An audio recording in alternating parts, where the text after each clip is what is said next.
Welcome to JWL Sports, where we review all the best sports clips from around the world. If this is your first time checking out a video, please do consider subscribing. We are building an amazing community here, and I would absolutely love to see you part of it. We're watching a clip of The Herd with Colin Cowherd, where he's doing his top 10 teams post-free agency. Now, I'm really interested in this because I saw a screenshot as I was queuing up the clip, and I saw where the Eagles are, which I thought is really interesting because a few weeks ago, which I did a video as well, he talked about how the Eagles aren't even going to make the playoffs, okay? They're not even going to make the playoffs, and now they're a top 10 team in the NFL as a whole, right? This isn't just AFC or NFC or anything like that. This is the whole, NFL. So I think that's pretty interesting to me. I'm curious to see where he puts the Chiefs, where he puts, say, a team like the Bengals, like some of these other miscellaneous teams, or the 49ers. So let's take a listen, and we'll break it down from there. Here's our herd hierarchy post-free agency. Herd hierarchy. Time is now. Let's go. The top 10 NFL teams according to Colin. Number 10. I'm calling my shot Minnesota Vikings. Just go look at their coach and their offensive weapons. Number 1 receiver, number 2 receiver, tight end, running back, left tackle, O-line, top 12. I think Kevin O'Connell, the tall Sean McVay, is the best coach in the league that nobody talks about. I like them. They save money getting off Kirk Cousins. He's a great coach. I do love him as a head coach. They bolstered their pass rush with those savings. They did like the Houston Texans did last year. They quietly made their defense better with a lot of B to B plus moves. Vikings at 10. Number 9. The Rams. I don't know how you replace Aaron Donald. If Aaron's coming back, I probably have them at 5 or 6 because I love their young players. They did bolster their interior O-line, and they bolstered their back-end defense. And I think Stafford and McVay, outside of Reed and Mahomes, you're talking offensive coach and quarterback. Stafford, McVay may be number 2 in the league. But I don't know if you can replace Aaron Donald. He is the first, second, or third best defensive player I've ever seen. He had a better pass rush rate last year being double-teamed than everybody else had single-teamed. That's how good he was. Number 8. The Buffalo Bills really pulling back. Now, they were better. Joe Brady took over as the OC, and they went 6-1 after Brady replaced Ken Dorsey. But too many losses for me. White, the cornerback, Leonard Floyd, Gabe Davis, Mitch Morse, and leaders on the back end defensively. So I don't think they'll be bad. Josh Allen will guarantee you win games. But I said your window to beat the Chiefs may have been this year. You got them at home. Kansas City was young, didn't have a defined number 1 receiver. I think Buffalo has hit their ceiling. They'll be good, not special going forward. Number 7. Cleveland. Listen, the Deshaun Watson contract has some limitations. I kind of feel like they are what they are. They could maybe win a weaker division, but I don't think they'll be as good as Baltimore. I don't think they'll be, I think because I don't know what Joe Burrow's going to look like, I'm going to put him in at number 7. I do think defensively, especially at home last year, they were special. They've added now Jerry Jeudy, the wide receiver, along with Cooper, and I love Stefanski, so I'll put him at 7. But a bit of a mystery. Number 6. The Ravens. Again, a slight pullback. They've lost multiple offensive linemen and Patrick Queen, the linebacker. They'll be good. They got Derrick Henry. But again, the offensive line for Lamar Jackson, the run game is so crucial. They're very well run, so I don't think there'll be a huge drop-off. But multiple offensive linemen gone. Your young athletic linebacker gone. I think they're good. I don't know. After that playoff performance, I don't know with these losses how great they are. I know they'll be good. Number 5. I don't know what to do with the Philadelphia Eagles, but new information, new opinion. I love the Saquon Barkley move. I think he's arguably the first or second back in the league to Christian McCaffrey. I don't know, like Aaron Donald, I don't know what you do when you lose Jason Kelsey. The offensive line will not be as good, although it's good at the tackle spots. They've got 2 star receivers, always good at tight end, now a star running back. I like Jalen Hurts to rebound. They have 2 new coordinators.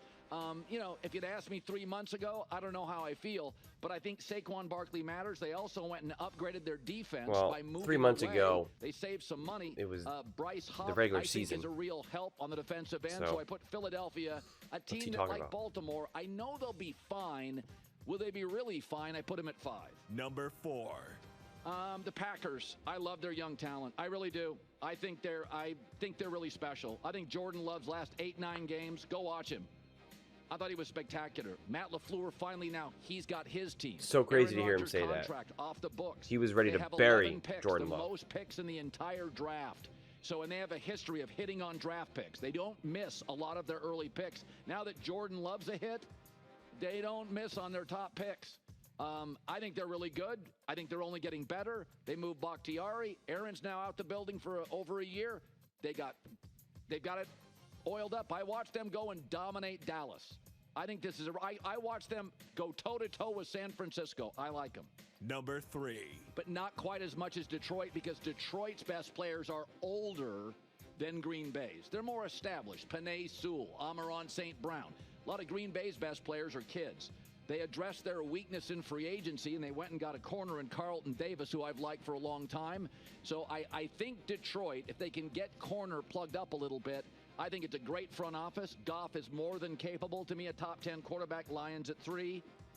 Number 2. Listen, San Francisco's roster is still really, really good. I think there's limitations with Brock Purdy, but they went out. They got to find a defensive coordinator. But what happens when I like the GM and I like the coach and I like the roster? Now I think it's getting old.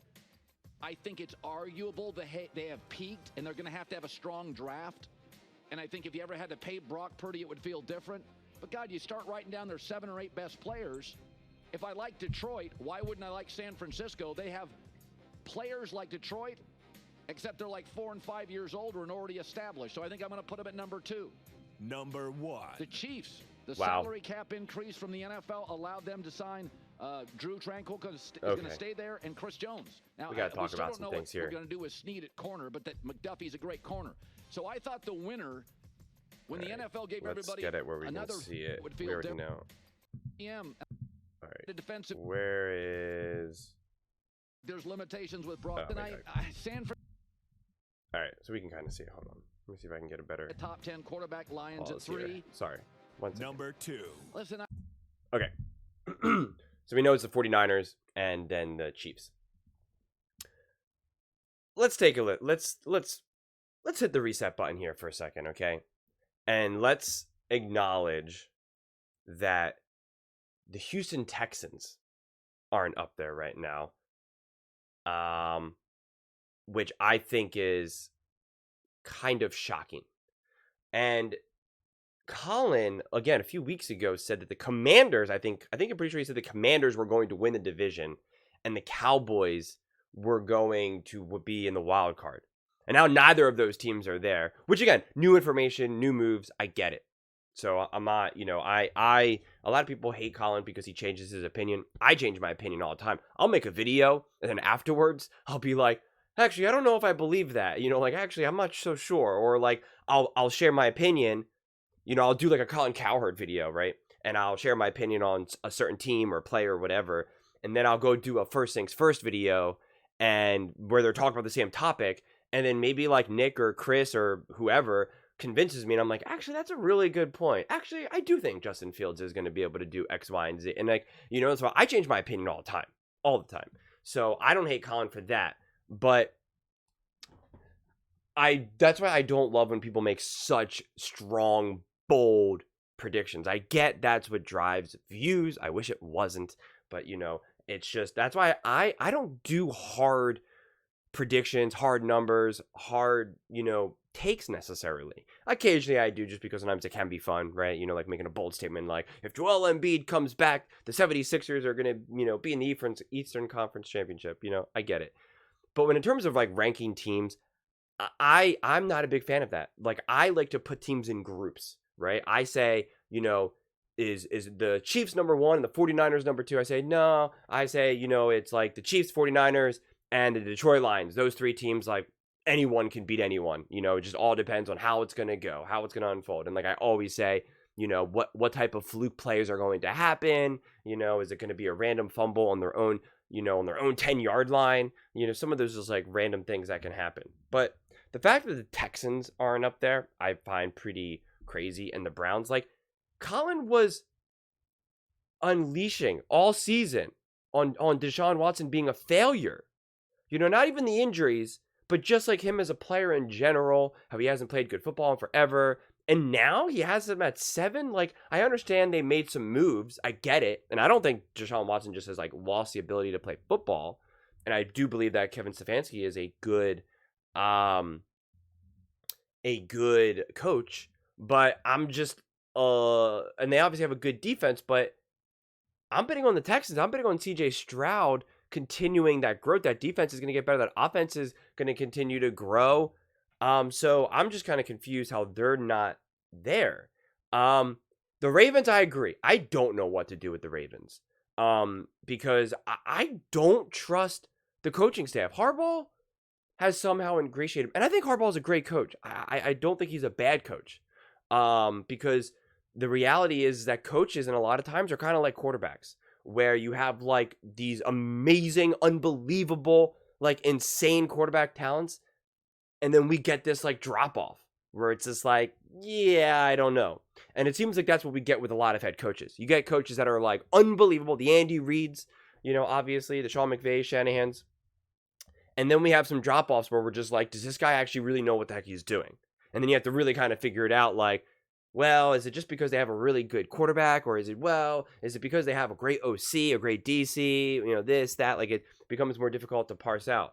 And so that is why I do like the Vikings, although, I think it's a question mark that you can maybe consider them a top 10 team. I don't, it'll be interesting. I mean, it will be, but, and then same thing with the Rams. I think the Rams will be good. I think Stafford is good. I think as long as he all stays healthy, the health to me, and same thing with, Cup and stuff like that. Cause like, they're both getting older as well. Puka Nacua obviously had a standout year, which was great, but, I want to be able to see if that progresses, especially because so much of his games were played as him being like the number one. But I think the Rams are in a decent position to, still be very competitive. The Bills, I just want to take a timeout just to say the biggest tragedy of the Bills. A lot of you guys, I've attracted a lot of Chiefs fans on this channel, which is fine. I love the Chiefs, but by default, they don't like the Bills. And to me, I just think it's the biggest tragedy to not have that we have the Bills, number 8, because they just do not know how to build a team around Josh Allen. They were not aggressive. They did not go out and get an actual offensive head coach. I mean, they had these opportunities over the last few years to just really maybe do some damage, and they just didn't. And as fans, we are being robbed. We just are. I mean, I care from an entertainment standpoint, and it's such a bummer. It's such a bummer, because having Josh Allen as a quarterback, they should be able to be like a top 3, top 4, top 5 team every single season. And the fact that they're not is just a tragedy. Now, they're probably going to get rid of Diggs. I think they should. I'm going to do a video for First Take about that. I just saw like a short little clip. I mean, I didn't watch it, but I just saw that there's a short clip about, how they should move on from Diggs, or at least that's the opinion. And I totally wholeheartedly agree with that, because at this point you got to just move on. But I think the Packers, like in terms of Detroit and Green Bay Packers, like I don't necessarily see them as like, 3 and 4. I just see them all grouped together. And I don't see that the 49ers are a bunch of notches better than the Green Bay Packers. Or even the Detroit Lions. You could make arguments like Colin is such a big proponent of quarterbacks. Quarterbacks wins games. Quarterbacks win games. He talks about how, the better quarterback wins a division like all the time now, in modern day football, at least right now. And it's like, okay, well, so then who's a better quarterback? Jordan Love or Brock Purdy? I know he thinks Jordan Love's a better quarterback than Brock Purdy. You guys may not, but I know he does. So it's weird. What about, Jordan Love versus Goff? What about Goff versus Purdy? Obviously we know Patrick Mahomes is the best. So, again, it's like, it's always interesting to see how we just kind of pick and choose when we want to apply our own philosophy, our own way we view the world, view, these teams, view these games, unfold. I think the Eagles, obviously I'm an Eagles fan, and I'm not prepared to like put them in the top 3. I think they have top 3 potential. I really do. And again, I'm not just saying that just because I'm an Eagles fan. I think honestly, and unless like if Jalen Hurts is completely healthy and same thing, if everyone stays healthy and the DC and the OC get everything right, then I think the Eagles will absolutely be competitive, and I think they will be. It'll be a very close race between the Eagles, the Packers, the Detroit Lions, and the 49ers. I think it'll come down to the wire of like who's going to get the first seed, who's going to get the second seed. It'll probably maybe come down to like strength of schedule, as well as like maybe some fortunate breaks, like the Lions play a game against, I don't know, the Rams, and Stafford's not playing that game or something. Like one of those types of situations where you can kind of maybe like steal a win, so to speak. But I would say that if everyone is healthy for the Eagles, which is you can say that about any team, but they have a couple question mark players. Jalen Hurts has been injured. So as obviously Saquon Barkley and stuff like that. And Lane Johnson's getting older. Like some of these other players who have maybe an injury history, that if they can actually legitimately stay healthy, then I think the Eagles have a great chance at truly doing damage. And just being, back to what we kind of saw in 2022. And again, I think the Packers are going to get better, and I think Detroit will get better, not by a substantial amount. I think Detroit, because you're going to maybe see some of the other players get more comfortable, but Jared Goff, there's no more for Jared Goff to go. So what you're getting is what you're getting out of that. And there's no more magical innovation that their OC is going to do. So I would say that we've seen the peak of Detroit for the most part, but I think the peak of Detroit is capable of winning a Super Bowl. So that's like not knocking Detroit. Again, both the Packers and the Lions could have absolutely, without a doubt, beaten the 49ers. The 49ers were not head and shoulders better than them. In no stretch of the imagination was that the case. And quite honestly, same thing with the Chiefs. So the real question is what about some of these moves? Have the Chiefs made a big step forward with, signing, Hollywood Brown, and have, what about the Ravens and now getting Henry? Those are all interesting questions that I don't believe that we have enough information just yet to make these, guaranteed predictions, quite honestly. I just think that there's a lot of unknowns, more so than in a while, quite honestly, because we have players who we think are going to be really good, like Jordan Love. If Jordan Love is actually going to become what many people think Jordan Love is going to be, then he's going to be like a top 5 quarterback. And if he's a top 5 quarterback, how would you not put him ahead of the Detroit Lions and the 49ers then, if that's the case? Again, I'm not necessarily predicting that, but I'm just saying, like, if he is, then he is going to be, it'll be essentially Patrick Mahomes, when you have Josh Allen, what's the other guy's name? Joe Burrow, and then like Jordan Love, And so then it's like, if that's the case, then you'd have to expect the Packers to be absolutely elite, absolutely ruthless, because they have the offensive weapons. They have a good enough defense, and they have the great offensive head coach. That's all the pieces. That is the recipe to get to an NFC Championship game and a Super Bowl. So, there you go. So, I do find it kind of interesting. Now, here's the last thing that I want to say, because they constantly talk about how the AFC is so superior to the NFC. Well, we have Minnesota, we have the Rams, we have the Eagles, the Packers, the Lions, and the 49ers. That's 6. 6 out of 10 teams, according to Colin, are from the NFC. And yet, all the channels, all the shows, all talk about how the NFC is weak and the AFC is so strong and so, big and bad. Well, then how is that possible then? Like, I really don't get why they think that this is like such an uneven balance, and it's never made sense to me. So, I think that the conferences are a lot more equal than people give it credit for. But I think another interesting thing is that probably a lot of people will get upset is that the Miami Dolphins are not up there as well. I know a lot of people are high on the Miami Dolphins, especially last year. So I'm curious to see what type of pushback he gets regards to that. But like I said, I always find these types of rankings pretty difficult so far into the future. I have to at least see a couple games before I start actually evaluating. I'm not a fan of evaluating preseason, before the season starts.